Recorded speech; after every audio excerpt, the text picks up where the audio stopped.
through the prayers of our holy fathers, Lord Jesus Christ, our God, have mercy on us and save us. Amen. May the Holy Trinity protect all of you.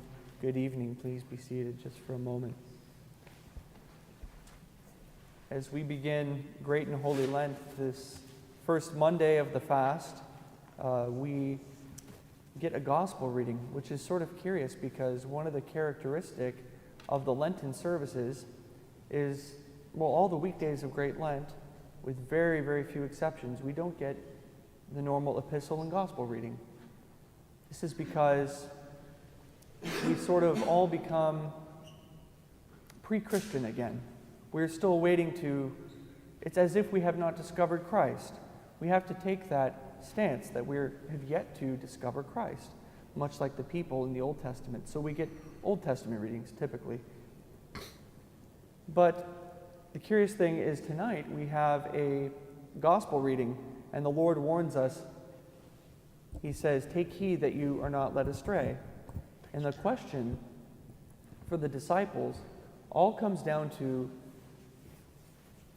who is Christ?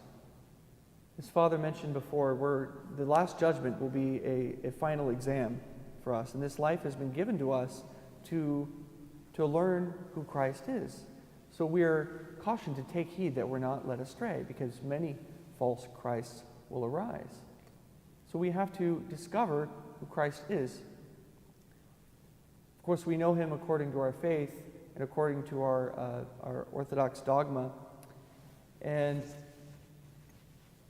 we have to hang on to that promise of who he is.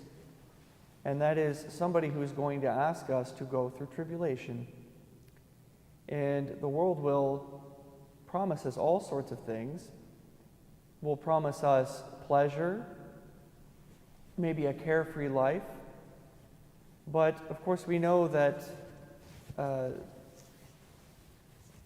the sign of the Lord's coming will that there will be tribulations. So it's up to us to accept this. But even before then,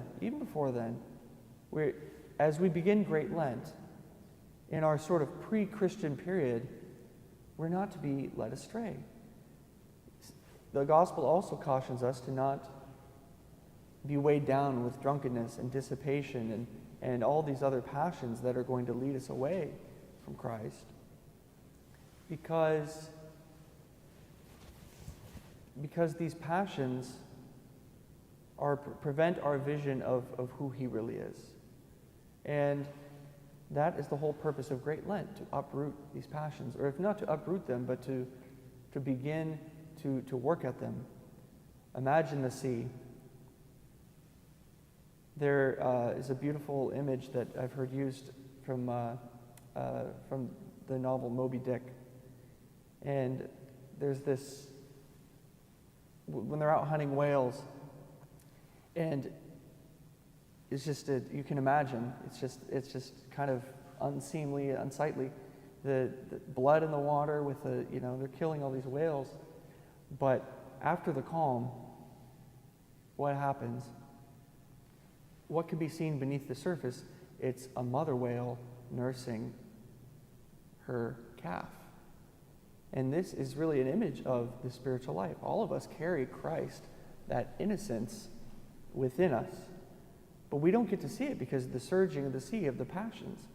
But when we calm the passions with fasting and with prayer, then we begin to discover Christ within us.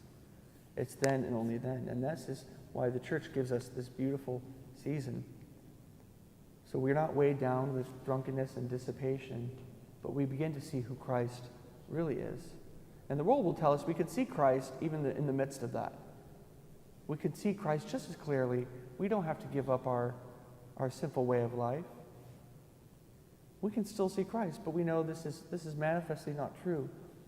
And the Lord and the church gives us this beautiful season so that we can experience it for ourselves, so that we're not led astray, so that we can truly discover who Christ is. So let us go forward in strength. We say, Kali Arhi, a good beginning, and Kali Vinami, good strength, as we begin this fast, to keep our struggle if we make the beginning of our struggle good and sure, then even if we get off track, we can always revert back to it. Remember this beginning to Great Lent, that we can sort of default, go back to factory settings, if you will.